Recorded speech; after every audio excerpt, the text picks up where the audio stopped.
Hello, and welcome to Nostalgia Marcana. I'm your host, Doug Leaf. Each episode of this podcast, we'll look back on the movies, TV, games, people, and phenomena that we still love talking about all these years later, and ask ourselves why these bits of pop culture still enchant us today. This week, we'll be revisiting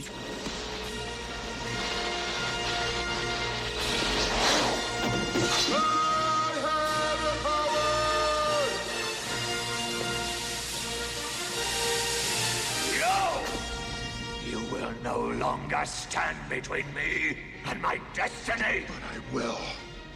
I told you it was always between us. Oh, I ache to smash you out of existence. To drive your cursed face from my memory forever. Yes! Let this be our final battle!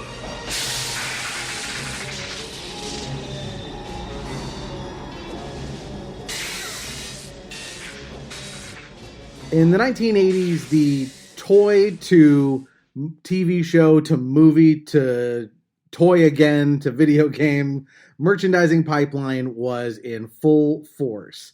And no property exemplifies that better than Masters of the Universe.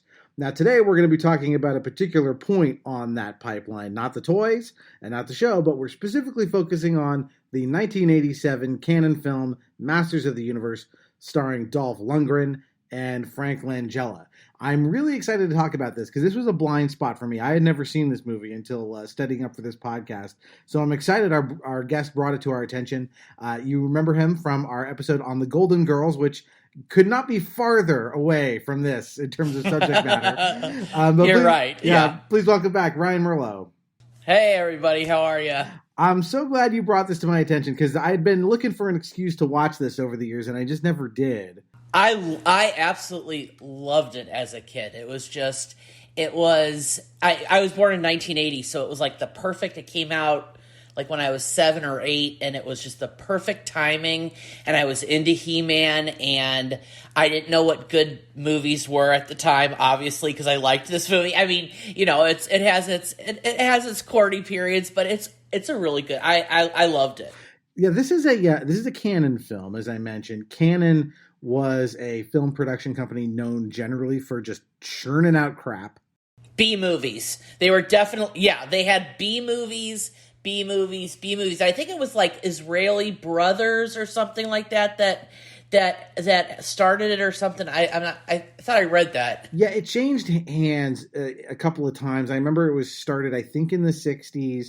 But its heyday, you're right, there's at least one Israeli. There's a guy named Menachem Golan who was kind of a big driving force behind Canon during its most productive period. They're known for films like, so for example, you've probably heard punchlines like Breakin' 2, Electric Boogaloo. That's a Canon movie. Life Force is another one that's real weird. Another sci-fi movie. But this one, I have to say, for a Canon film is fairly good. Well, and they put a lot of money into it too.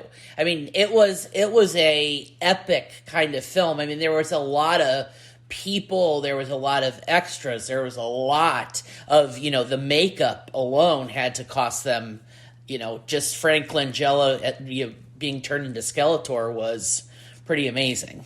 Yeah, I was going to say the production value on this film, I don't think it's up to scratch with like where special effects generally were in the 80s. Like it's not as good as something like Star Wars, but for a Canon movie, it's it's light years ahead of what they normally did. Right. And basically, if you've never seen the movie, take Conan the Barbarian and Star Wars and basically push them together, and that is this movie. I mean, it is literally, you can go through this movie and pick out so many things that they generally ripped off from Star Wars. I mean, it was, and and the funny thing is that if you played with the toys, there was a departure from the toys in a lot of the different characters that were like Gwildor, who was basically, C-3PO in Star Wars, kind of the same type of character who kind of was an inventor and could do a whole bunch of different things and fix anything, and that was very and that was not in the toys. That was kind of their part of the movie that they created. So yeah, I saw that initially Mattel had a lot more of their kind of like their hands on the wheel, and then over time as the production went on, I think there was a lot of disputes between Mattel and Canon, and eventually they kind of said, "You just make the movie, just do it." Right. I think one of the Mattel's biggest blunders was they had the ability to basically buy the rights for Star Wars for $750,000, and in those days, I think it was, you take into modern day pricing, it would have been about $3 million. But my God, what a terrible decision to make not to have done that. So He-Man was kind of, I think, came out of that. They realized their blunder, and they wanted to create something that was somewhat marketable, like Star Wars. Yeah, what you're talking about is this kind of, the thing that basically made George Lucas rich was not the original film of Star Wars, although it eventually led to that. But what he got rich off of originally was he was smart enough to say, I'm an unproven filmmaker doing sci-fi, what looked to probably most people like garbage. But he said, I'm going to hold on to the merchandising rights. And then Star Wars exploded and everyone wanted Star Wars toys, and George Lucas looked like the smartest man in the world. Absolutely. And those were Kenner toys. And so this sort of kicked off an era of, massive toy production lines of casts of characters. And for He-Man, this property, the toys came first. They just came up with all of these characters and then said, make a show. Yeah, right. And this movie was kind of the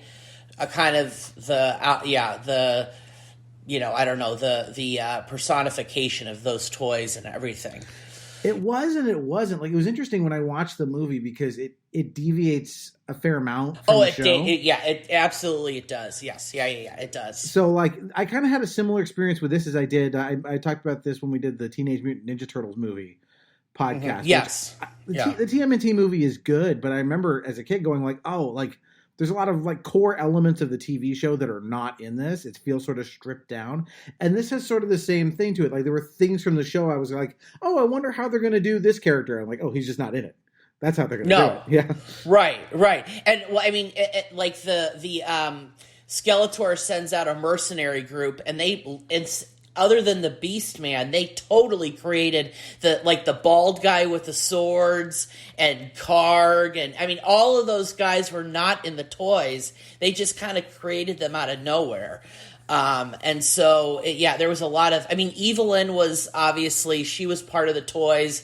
Skeletor was, He-Man was, Man of Arms, Teela, they were all, but then you had this Earth component. The toys were set in Eternia, and then in the movie they go to Earth and they meet Courtney Cox and who played Julie, and then Kevin. So there was an Earth component to that never happened in the actual the He-Man world. At that time. There is. I believe there are in the show, and it's been a long time since I watched it, but there are some little connections between Earth and Eternia where the action of the show all takes place, this magical planet. I remember, if you listen to my other podcast, a podcast by Evil, we did an episode where Skeletor came up and we talked about this He-Man Christmas episode, which was all about these two Earth kids who are somehow transported to Eternia and have an adventure there. And this is the inverse, where the team from Eternia, the basically good guys and bad guys, end up going to Earth to try and chase this MacGuffin. And I wondered how much of that was like, well, we have a limited budget, so we can only do so many scenes in Eternia. If they go to Pasadena, we can save a lot of money. Yeah, exactly. I mean, and I don't know. And a lot of it, a lot of the Eternia scenes were very sort of kind of B looking.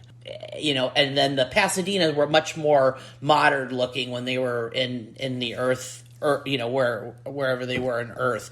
But yeah, I mean, it's definitely, see, I played with the toys, but I didn't watch any of the cartoons or anything. I just watched the movie, and I think the movie for me was kind of the visual of the action figures. Oh, that's really interesting, because I was going to ask how much you watched the cartoon, and I guess not at all. I didn't. No. You know what's funny is that I went very, very quickly from He-Man to G.I. Joe, and I watched all the G.I. Joe, the cartoons and everything, but I still always went back to He-Man, the Masters of the Universe movie with Dolph Lundgren and everything. So, yeah, it was.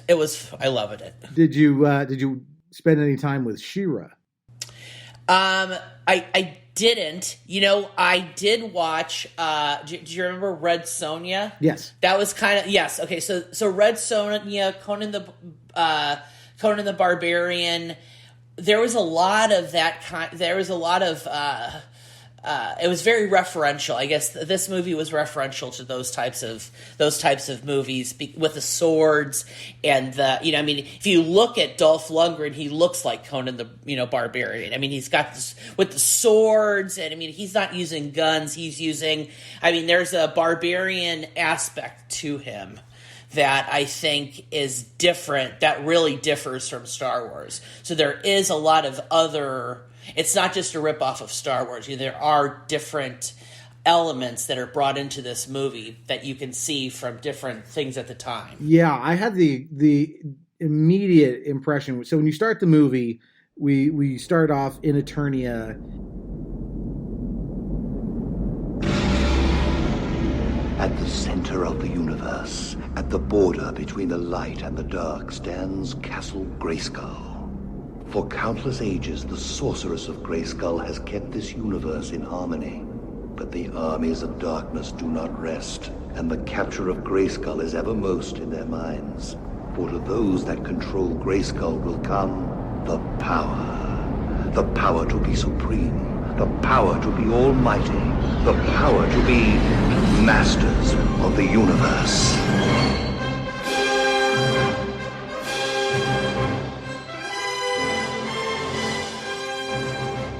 And in media res, it's Skeletor's already taken over everything. It's war torn. He-Man is like we don't have a prologue. We don't have an act 1. We start this movie in act 2, where everything's gone. We have no clue. Yeah, we have no clue what happened beforehand. Right, but those first few scenes in Eternia, where you see the Castle Grayskull, you see kind of the surrounding environments, the village,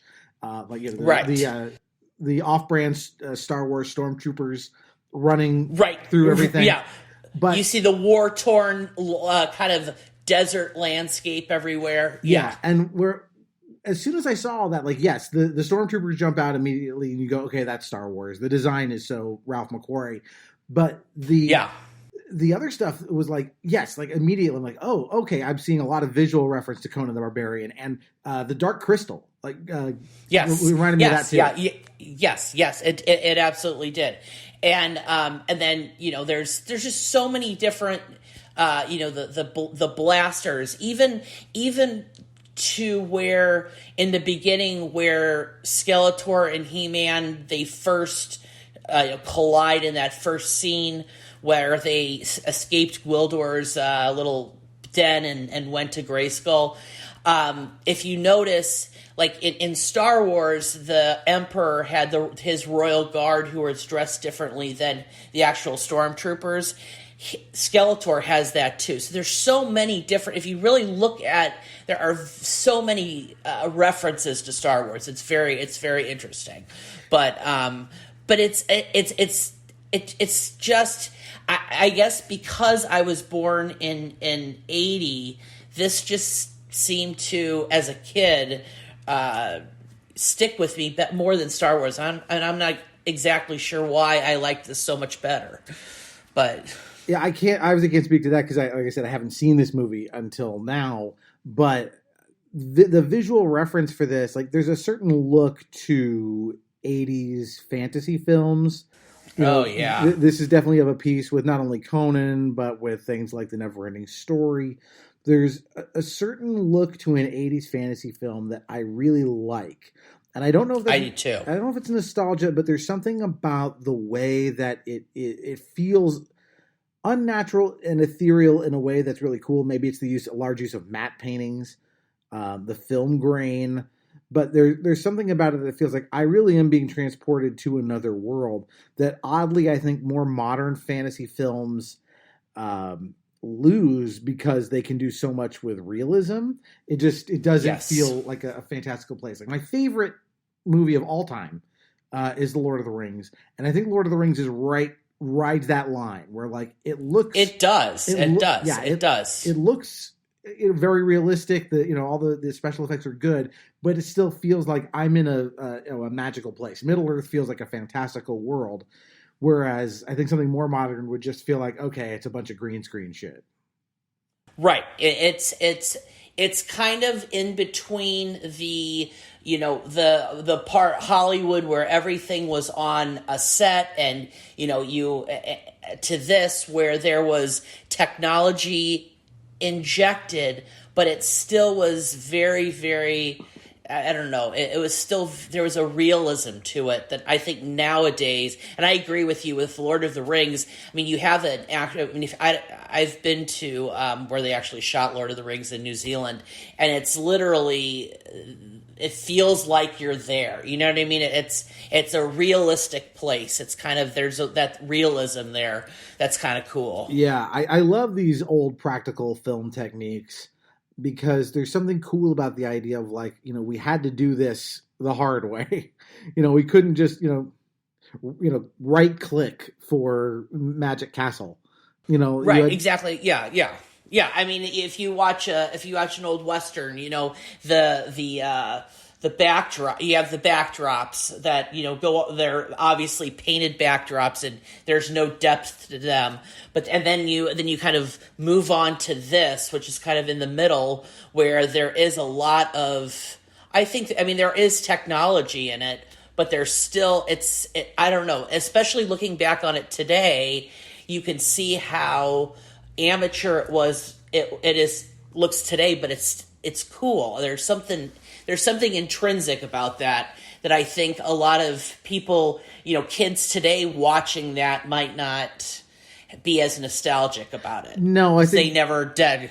They'll think it looks like cardboard, but yeah. I like how it's kind of scrappy.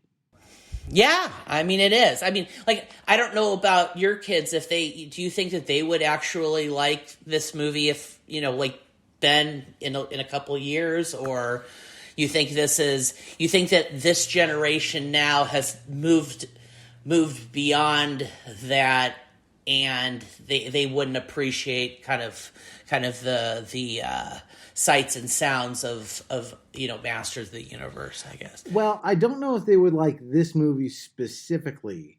I've tried to get them to watch certain 80s movies, fantasy movies, and there are some they both love Labyrinth. Okay, that's in this mold. And Ben likes The Princess Bride. So I was going to say The Princess Bride is a great, that's a great, and The Neverending Story I think is another one that's in this, in this kind of era of movies. Well, we should talk about Dolph Lundgren a bit since he is the anchor for this. Absolutely. Interesting dude because he seems like such, a slab of meat in this movie and in like Rocky IV, which is where most people probably know him best. Yes. Ivan Drago. But he is, he has like a master's in chemical engineering. Like he's not stupid at all. And he's his English is, he's obviously, I don't know where he's from. Is he German or maybe Swiss or something? I don't know. I think he's Scandinavian. Or Austrian. Is he Scandinavian? Okay. But you can definitely tell that he is a smart man. I'm not sure a great actor, but definitely a smart man. And I think that there was definitely a shortage of body oil after this movie because of how much they use. There was like the supply chain had to be like reinstated after this movie because every scene he's like dripping in body oil. I don't know how. Yeah, I mean the man must have. A ton of oil was used in this movie. Let's put it that way. He's about as shiny as the action figure he's based on. Yeah, exactly. Yeah, he's like there's like a plastic about him that. Yeah, I mean it was, and I mean it was. It's and then and of course Courtney Cox, who went on to a lot of great on Friends and everything else. This was I think this was like her second big break. Her first one was, I think she was in a music video of some sort. She is in the music video for Bruce Springsteen's Dancing in the Dark. Okay, well yes. And then this is kind of her second kind of her breakout role, I guess. And I thought she was good in it, actually. Yeah, she's very good. She's very watchable. I like her character. It was, again, setting aside the sort of weird choice to have all the characters invade Pasadena. Yes. I think she's a good addition. She adds a lot. And I'm glad they don't make her like a romantic interest for He-Man. That would be weird, I think. Especially because there's definitely, you could tell I think there's a dad-daughter vibe going on there, and that would be kind of weird if there was any sort of, I don't know. Our only hope of defeating Skeletor is to find the cosmic key. Now, those creatures were after you for a reason, Julie. Have you seen it? It's this large. It has lights on it. Wait a minute, I have seen that. My boyfriend and I found this thing that had all these patterns of light and this music coming out of it. That's it. Where is it? Kevin has it. He's in terrible danger. Let's go. I don't even know if He-Man... I mean, I think that there was a sense that this could be a kind of a toss to the gay community in a lot of ways, because in the movie, he had absolutely no love interest. And there was a lot of women around him, a lot of pretty, Tila, I thought she was very pretty. Courtney Cox was pretty. I mean, there was a lot of, and all of the, at the end, the policeman was surrounded by beautiful women, and He-Man kind of seemed unattached in a lot of different ways. So maybe that was kind of maybe that was intentional. I don't know. Yeah, I mean, there's certainly, you can make a lot of jokes about all of his, leather bound outfit. Yes, yeah, but yeah, he is sexless in the movie for sure. He's very just like chivalrous. That's his thing. Right. I mean, I've seen people in the Castro district that, literally look, it's kind of, it's like a dead ringer. So who knows about that? But, Dolph Lundgren, he was, I think he was good for the role. I think maybe other people would disagree. I thought he did a good job. This movie was an absolute failure, box office, and I think it got like 1% on Rotten Tomatoes. But I loved it as an 8-year-old, so I thought everybody was good. I thought Frank Langella was great as Skeletor too. Yeah, we got to spend some time on him because he is, just chewing the scenery, and he's so good. And famously, he said this is his favorite role he's ever done. Really? I did not know that. Yeah, and we're talking. This is a man who was nominated for an Academy Award for playing Richard Nixon. So not a terribly dissimilar character, but he heard the story was that his son, who was I think roughly probably 4 or so at the time, was a huge fan of the cartoon, and he would be running around their house, going, "I have the power." And he saw that. So when the call came in, he was like, "Yeah, of course I'll do it. My kid's gonna love this." Absolutely. And he was so good. Witness this moment, He-Man. This moment when the powers of Grayskull will become mine for eternity. Our lifelong battle is ending at last in the only way it could. Holosphere standing by. When the great eye opens, the people of Eternia shall see you kneeling to me, just before you die. I'll never kneel to you! Yes, you will! Yes, you will! Or I shall wreak unforgettable harm upon you. I mean, and those were the days where makeup, kind of the Star Trek days where there was no CG. I mean, I don't even know how long he had to sit in a chair and get his makeup done every day, but it had to be hours because he had prosthetics. I mean, all of that type of he had to be sitting there for 5-6 hours a day just to get ready for his shoot. Yeah, and he works perfectly, I think, as a live action Skeletor, because the cartoon Skeletor voice is very like, yeah, He-Man, yeah, like yes, that. Yes. Yeah, that would not work in live action. No, and even though he was very, very much, I think, referential to the Emperor in Star Wars, I think he was different enough, his face and everything like that, and I think he did kind of, he separated himself, even though it was so obvious. I mean, down to his clothing and his cloak and everything was so referential to the Emperor. But he did a really good job of, I think, differentiating himself from that role. I think partially because for the Emperor Palpatine is, I don't want to say he's a passive character, but in large part in Star Wars, first of all, he only appears really in the Return of the Jedi, just counting the original trilogy at this point. And for the most part, he's sitting there letting Darth Vader kind of do all of the dirty work until the end. And Skeletor is much more like, I'm in the mix. I'm the one zapping everybody, frying people, showing he's formidable.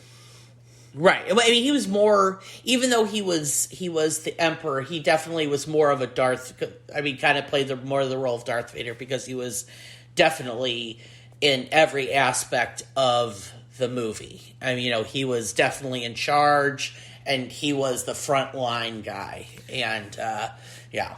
And you can see, he commands these guys by fear, he's really running a cult. And it's cool.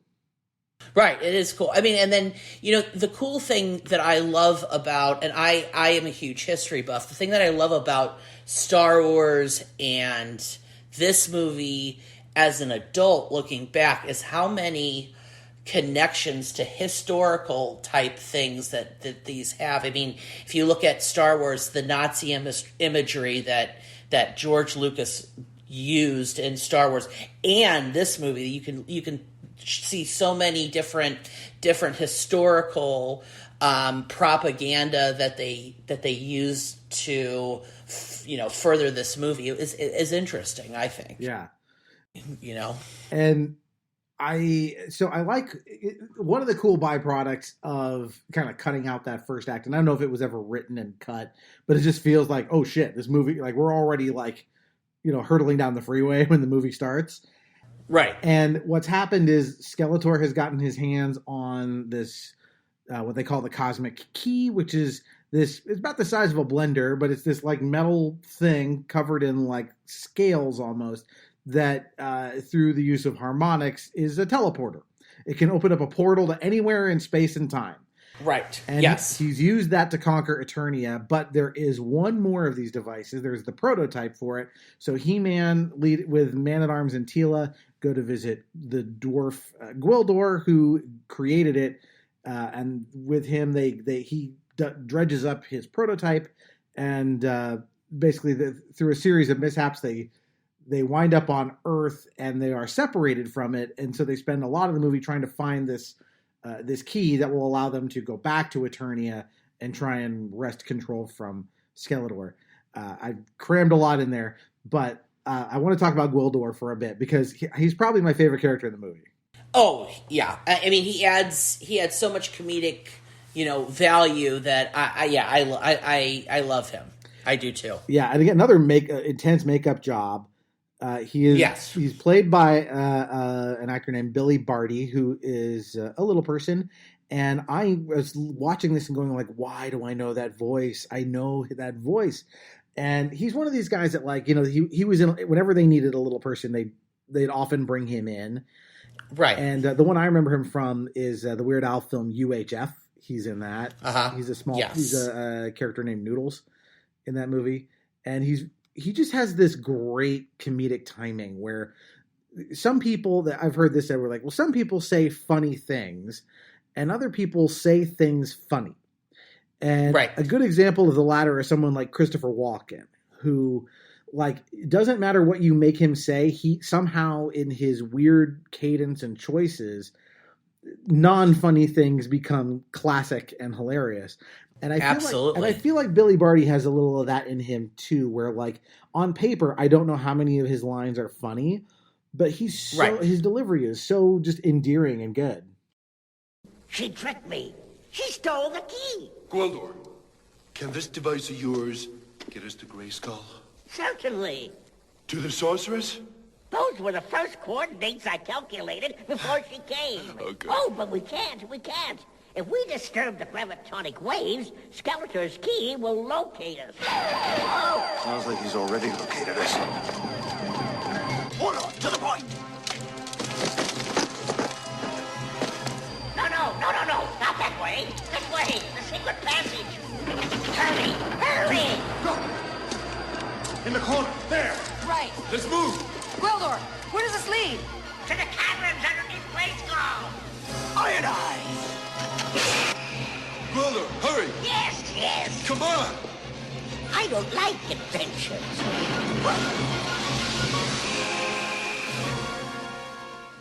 And actually, what's really funny is he was on an episode of Golden Girls, but he played when Rose fell in love with this little person who was a doctor in her office, and anyway, she had a dream, and he was his the father. So, and he was great in that episode. But yeah, no, when he comes to the United, like when they jump from Eternia to the U.S., obviously they have never seen anything on the planet Earth, and a cow comes over and he starts trying to talk to the cow, and I thought that was a really funny, he did a, kind of a funny part of the movie, and his, eating the chicken and all of the different things that he had never done because they lived on a different planet and now they're on Earth. Yeah, he definitely added a comedic value that was intrinsic to that movie. Yeah, I think without him, the movie would not work. Honestly, the element that he adds of kind of just the lightness, the humor that is, and kind of just the warmth too. That character is kind of a very sweet character. He does so much heavy lifting because I don't think that Man at Arms and Teela bring that, and He-Man he doesn't really talk a whole lot, to be honest. And I don't know if that's because of Dolph Lundgren not knowing English that well at this point or what. But Man at Arms and Teela were kind of I don't know. I mean, they play a much bigger role in I feel like the action figures than they did in the movie. But yeah, I know he's great. I thought he was. Yeah, he's definitely by far my favorite character in the movie. And I like the cosmic key as a MacGuffin. I guess I should define what a MacGuffin is if people don't know. A MacGuffin is a movie making term for an object or a place or a thing that drives a movie plot because all the characters are trying to get to it or get their hands on it. So the classic one would be the Maltese Falcon. In that movie, everyone's trying to find the thing. And the point of a MacGuffin usually is it doesn't matter what it is because all that really matters is that the character's desire for it drives the plot. Absolutely, so, yes. The Ark yes. from Raiders of the Lost Ark, right? Same thing. But what I like about this as a MacGuffin is it's also functional. It actually has a purpose in the movie as opposed to just being, let's go get the object. Right.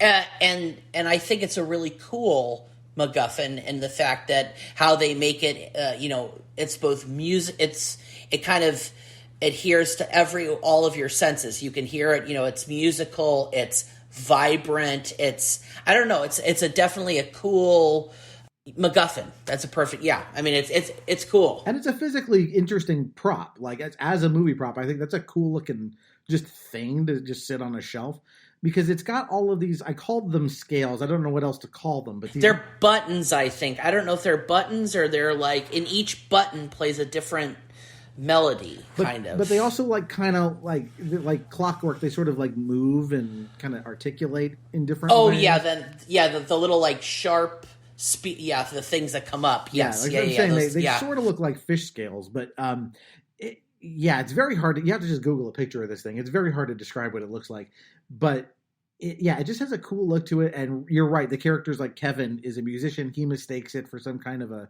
weird synthesizer.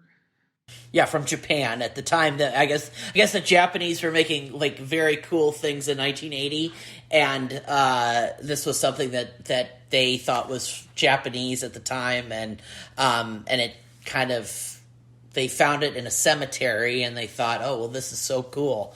And they were musicians, and you start pressing it, and these awesome musical notes come out, and it obviously, for any musician, I think that's another thing. If you're a musician watching it, you'd be like, oh my gosh, this would be so cool to have. Well, because not only does all sorts of interesting sounds come out of it, but then it generates all these basically like these nebula looking light shows. Lights, yeah, it's like a light show. It's like absolutely. What do you think? I've seen these before. You have? Yeah. It's Japanese. Oh, no. I don't think so. Here, look. Press a few of these buttons. Go ahead. Now press that red button in the front. Go ahead.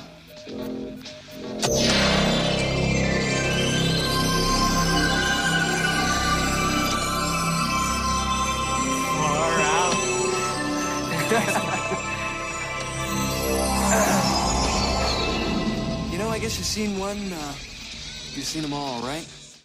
Yeah, I mean it's very, very cool. So yeah. And then we get kind of this middle part of the movie, which is essentially our fish out of water Eternians are introduced to Kevin and Julie, and they're they realize pretty quickly that Skeletor is going to find where this thing is, or try to find it, and in so doing, likely kill them, and do anything to get his hands on it. So it's sort of this kind of cat and mouse chase sequence that sort of lasts the bulk of the middle portion of the movie. Right, and it's a and I think that's another thing that you can relate to if you being living in a suburban lifestyle. Can you imagine seeing these people who all of a sudden show up and they have such a different lifestyle, shooting blaster guns that with lasers and all this stuff? I think that also adds kind of intrigue into the movie, because you can definitely put yourself into the situation where, oh my gosh, I'm this cop Lubick, or I'm Kevin or Julie, who are high school students, and can you imagine all of the stuff that's happening? Yeah, I like Lubick. So this is a character. He's the cop who is, I think, just his plan is just to arrest every person he sees. Yes. He is like the stereotypical cop who's like a total, excuse my French, but dick. Kind of the. Well, he's a dick, and this is an actor who's really good at playing a dick. Most people would know this actor best. He's one of the guys in the original Top Gun. He's like one of Maverick's superiors, who's the bald one who's giving him shit. He's that guy, and he looks a lot like Donald Pleasance, but is not. And it's just really funny to me. I don't think that Julie and Kevin and the good Eternians ever commit a crime in front of him, but it just seems like he's just after them anyway. Like, they're weird. Yeah.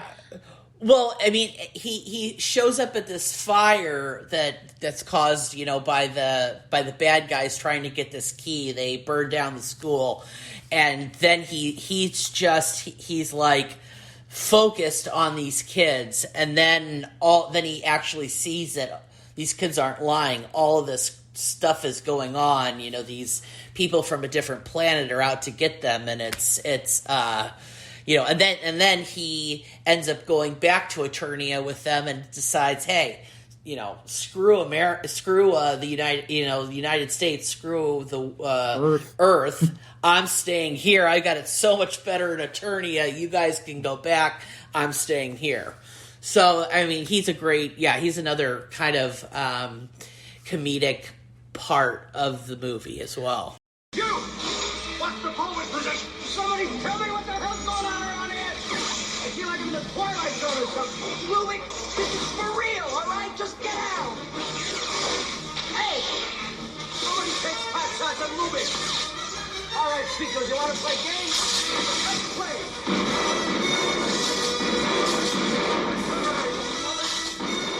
Yeah, and I like he's part of that long tradition of the cop who's always wrong. Right? Yes. No matter what his instinct is, it's always the exact opposite.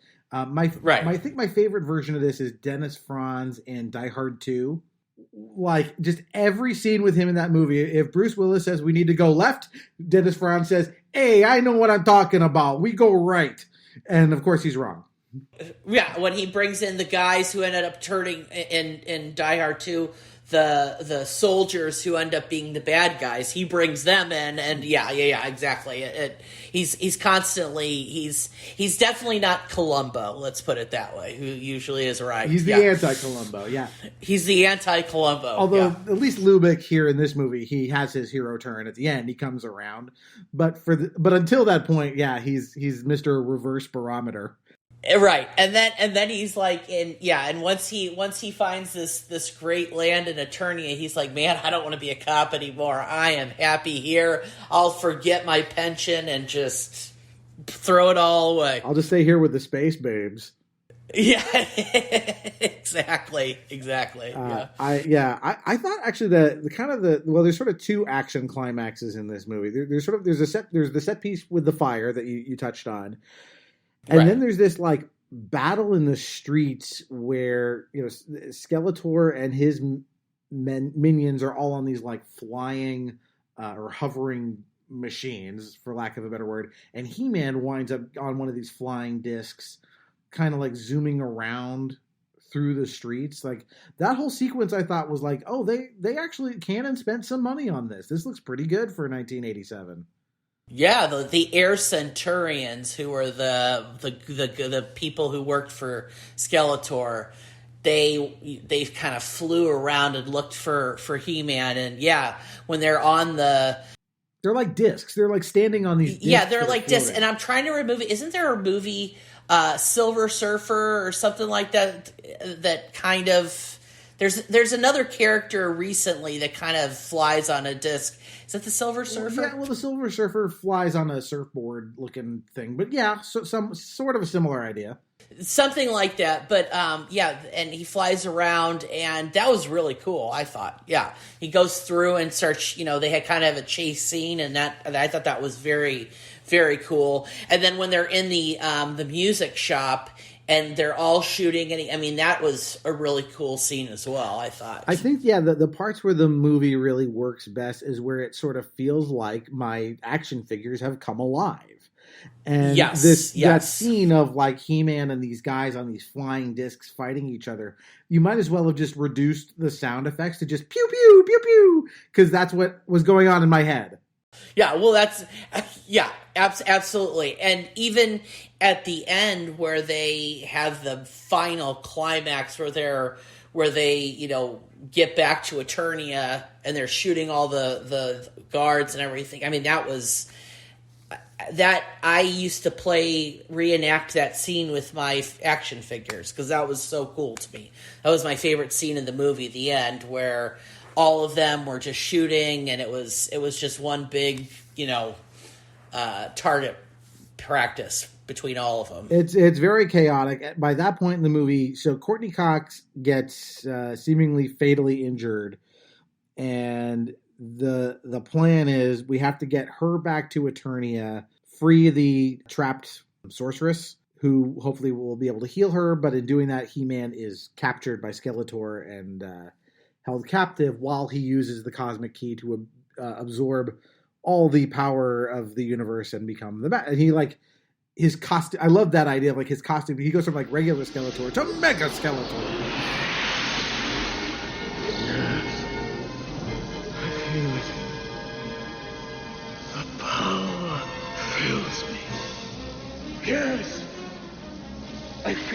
the universe within me. I am a part of the cosmos. Its energy flows through me. Of what consequence are you now? This planet, these people, they are nothing to me. The universe's power! Pure, unstoppable power! And I am that force! I am that power! Kneel before your master! Fool! You are no longer my equal! I am more than man! More than life!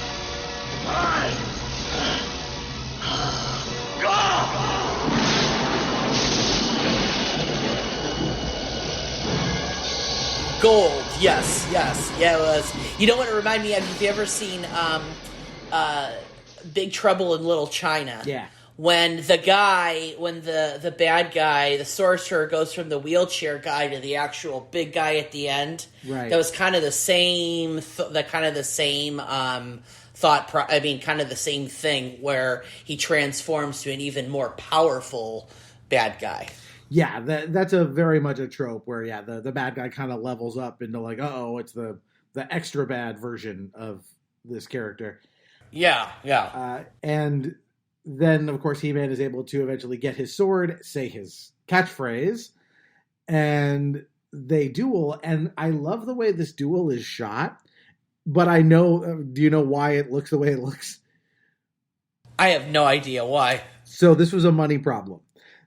Apparently, for some reason, Mattel was not paying their share. I mean, they were subsidizing this movie, and they weren't paying on time. Why, I don't know. They were a perfectly, legitimate solvent, company, yes, mega corporation. But for some reason, they weren't paying on time, and really? So they literally did not have the budget, to pay all the crew they needed to shoot this this climactic duel between He-Man and Skeletor. So they ended up with a skeleton. Very short. It was way shorter than I thought it was going to be. Well, not only is it short, but the way it's shot is it's very much in the dark, and you can it's all sort of just lit by their swords clashing, and so it feels like this great artistic touch. But what's actually happening is we only have enough money for like a skeleton crew, and we can't even turn the lights on. So we're going to make do. And it's like, it's the most interesting looking thing in the movie. That is, I did not know that, but that makes sense because it definitely looks different than any other part in that, because that's part of that mega scene at the end. And that part was very different looking as far as cinematically, I thought. So that makes perfect sense. Yeah, and it's a cool duel. I think it's tough to choreograph a fight, sword fight, and make it look compelling. Right. And I thought this was well done. Especially because Skeletor is not really a sword combatant. He kind of has that big staff. That staff, yeah, he has that staff, and it was, and then he falls into that bottomless pit that is so reminiscent of other. It's literally that is the Palpatine going down the shaft. Yes, shot. Exactly. Yes. It looks exactly the same almost, but it was it's cool. And then in the movie, Julie, who's played by Courtney Cox, her mom and dad die in a plane crash, so they're able to use the key to go back to before her parents died, so she's able to stop them from going on the plane, so she saves her parents at the same time. It's kind of a cool ending where, it was so much sadness in the movie, and then she's able to go back and so much of how many of us wish we could go back in time, 10 minutes, that we could have done something different and altered events that happened, and she was able to do that. Yeah. So that was really cool. That was really cool. It's the only time travel element in the movie. It is. Because they don't, it's not like everybody goes, if they just send her back to this time and Kevin. before. And Kevin, I guess. And Kevin, yeah. But you don't want to think about it too hard because, like any good time travel story, if you start thinking, hey, wait a minute, if she saves her parents, then by the time she catches up to when the Eternians show up on Earth again, does she know? Shouldn't the whole thing play out differently? And then what if Skeletor wins and then her parents die? Like the universe explodes. I actually, I didn't think exactly through that. Now that you're saying that, but yeah, I can see where you're saying, because I guess it would. See, I didn't know if. I thought that. No, you're right, because they went back to right before they were in the plane. So yeah, then this whole thing would repeat itself. And potentially play out differently. That's the fun stuff about time travel. Is like you know the thing about any time travel story is you have to work out causality and decide. Is this a world where we can change things with time travel, or is it the kind of thing where all we can do is like preserve the timeline, because no matter what we do, the outcome is already determined. Yeah, that's a very good point. It's like you think about like. You can time travel in your head, right, and do these thoughts experiments of like, oh, well, what if I never met my wife, and would I have met somebody else? How would my life be? But you realize that like if I play out if I went back in time and I changed the slightest thing, I could irrevocably murder my children. It's like, oh, my children don't exist. Sorry. Exactly. Yeah, exactly. I mean, there's so many different. Yeah, you're absolutely right. You might It'd not be terrifying. Yes, it would be terrifying. It would be. He's like, oh no, if I go into Subway and I buy a sandwich, am I going to set into motion a butterfly wing that will murder my children? That's all right. You can think and absolutely. And I think that, and then in this movie they have this they brought something back from Eternity, and I don't know if that would save them from the guys. Who knows? I mean, it's one of those things I never really thought about. And of course, I think that they definitely left it up, because I think when they finished it, they thought it was going to be a huge hit, that there was definitely going to be a sequel. And of course, there was never a sequel. There is the post-credit scene of Skeletor coming out of the pit. Absolutely. So they knew. Absolutely. They thought that it was going to be something more than I think it was, but it was, and even watching it today, it brings back so many great memories. I can remember sitting where I was when I was watching it. I mean, I used to know all the lyrics. I mean, all the dialogue. The dialogue, yeah, and I loved that movie. It was just such a good, so much fun, and and it's still fun today. Yeah, so. It's not hard to see why. Like, it is some people consider it a cult film. It is schlocky, but there is just still kind of a like. If you're looking for a good example of an 80s fantasy sci-fi flick in this kind of like B-movie strata, like you can't go wrong with this one.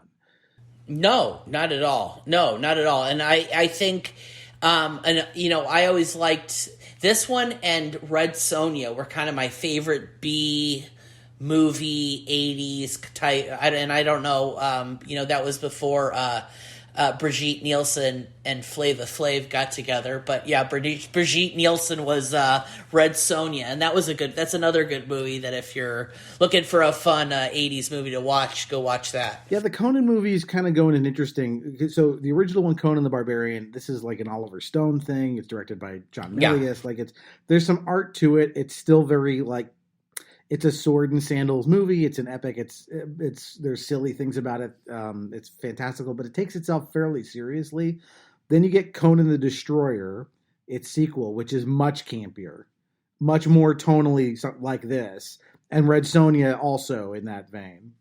Yeah. So I mean, it's just I don't know. When you were a kid, did you watch any of those types of? Do you remember any of those movies that you really, really liked a lot, or did you watch any of them? I certainly liked a lot of 80s fantasy stuff. Not these particular ones. I didn't see Conan until I was much older.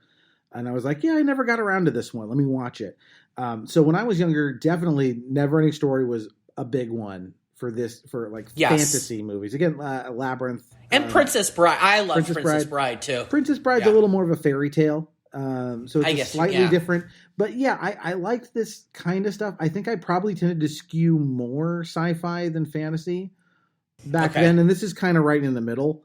But it really is. It really, And I love the cartoon. I just, for whatever reason, I never got around to this movie. But I do like the genre because there is, it's sort of it's this just unique run. What I remember actually was not so much seeing the movie of Conan the Barbarian, but I remember going to Universal Studios as a kid, and they had like a Conan the Barbarian show. I totally remember that. Yes, yeah, I saw that too. There was like a big like gold cobra head with like green lasers and stuff. Yep. Yes. Yeah, I remember that. Yeah. I mean, we both grew up in the LA area, so yeah, that was I remember that perfectly. And that was something again that came to mind when I was watching this and going like, oh, okay. Not only does this bring me back to, I've seen Conan. I didn't see it as a kid, so I didn't have the nostalgia for it. But that stunt show like came right back, and like, yeah, that's what this is. This in another age, in another time, a deep voiced narrator will bring Right. And I'm trying to think. I remember. I know that I went through old pictures the other day, and I saw a picture of me with He-Man and Skeletor and all these. And I don't know if that was at Universal. It had to be at either Universal or Knott's or Magic Mountain or something like that. But one of them, one of those amusement parks, yeah, they had He-Man, and I remember it being so cool. I loved it. It was very, very cool. Did you have a favorite He-Man character?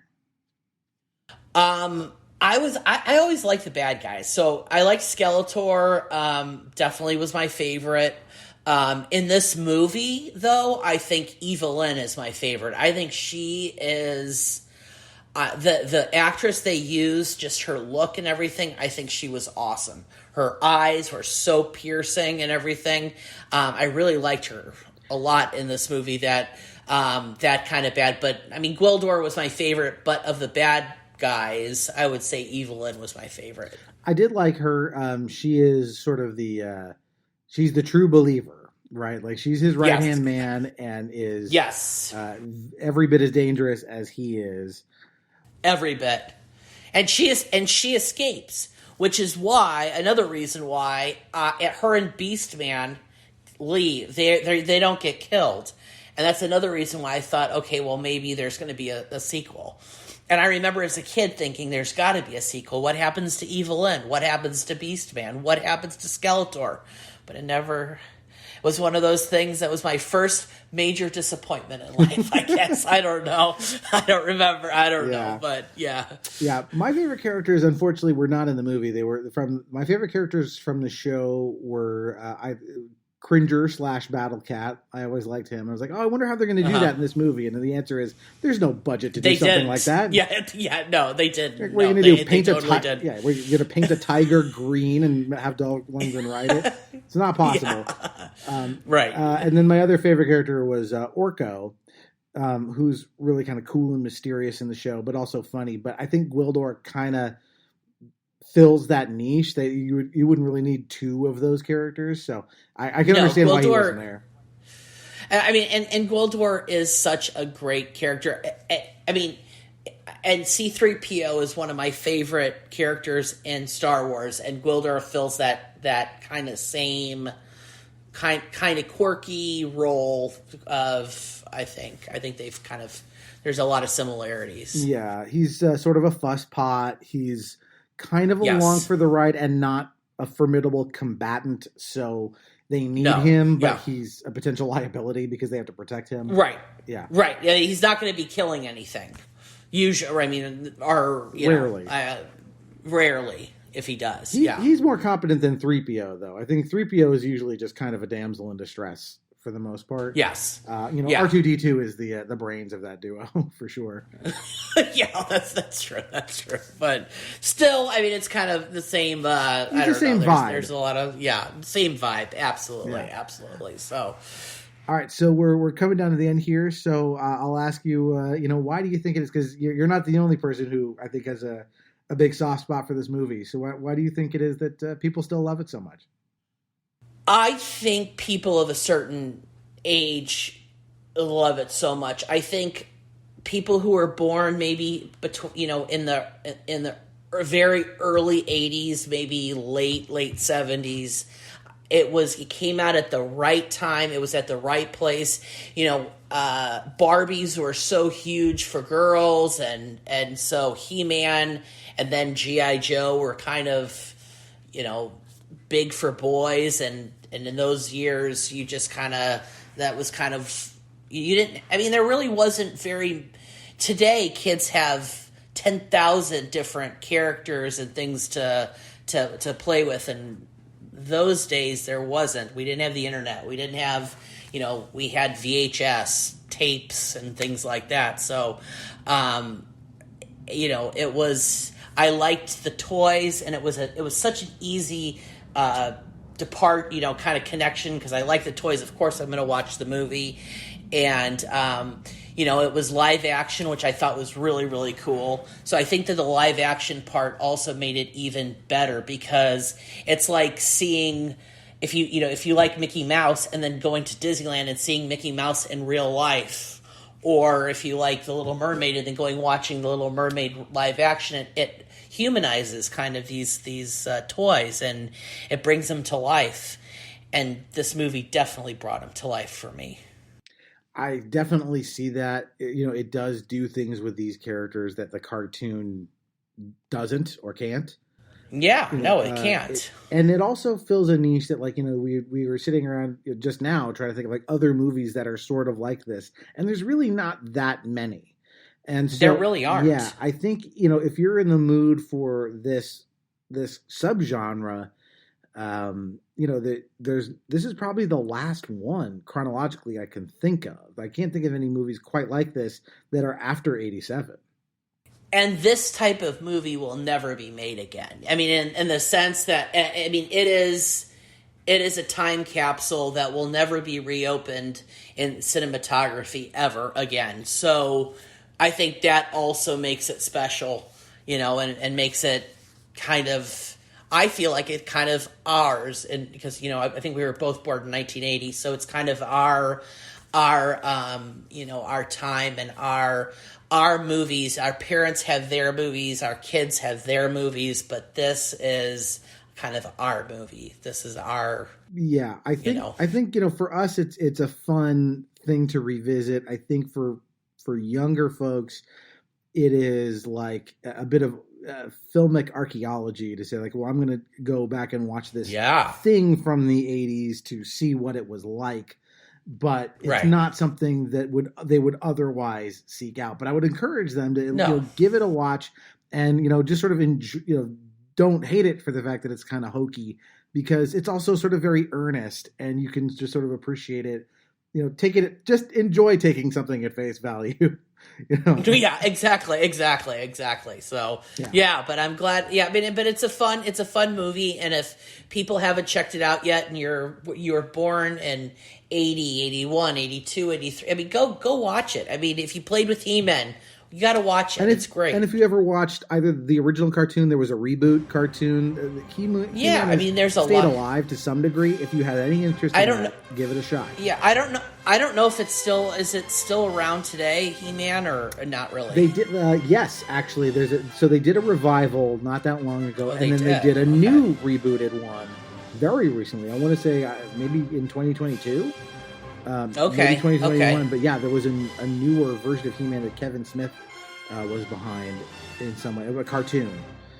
Okay, because I know G.I. Joe has been rebooted.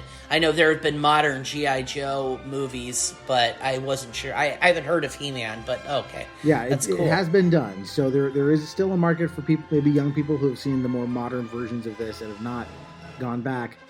give it a watch. It is a lot of fun. I will. I'll have to. Yeah. I'll have to. All right. So before we go, let me do a little admin here. So if you like the show, please go to wherever you found it, drop it a nice review, tell your friends about it. Do all the things you do when you like a podcast. If you have feedback, you can send it to us on Twitter at NostalgianPod, or find us at Nostalgium Arcanum on Instagram. We're on both places. So just shoot us a message if you have thoughts on this episode, our recent ones on DuckTales or Saved by the Bell, and we've got some cool stuff coming. We're still planning on recording that My So-Called Life episode, hopefully soon.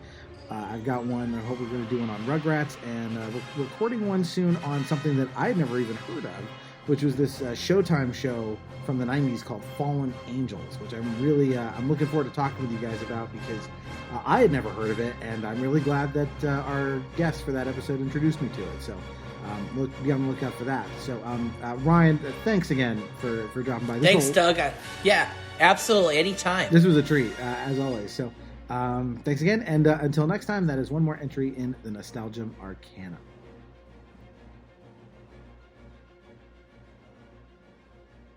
Shira and I want to talk to you about something that's very personal. Your body. Remember, it's your body and no one should touch you in a way that you feel is wrong. I'll get anybody who tries it. It's not that easy, Orko. It's hard for a young person to admit that he or she has been touched in a bad way. If you've been touched that way, don't be ashamed. Tell someone you trust, like your parents, your doctor, your teacher, or counselor, or your minister or rabbi. Right, Orko? Right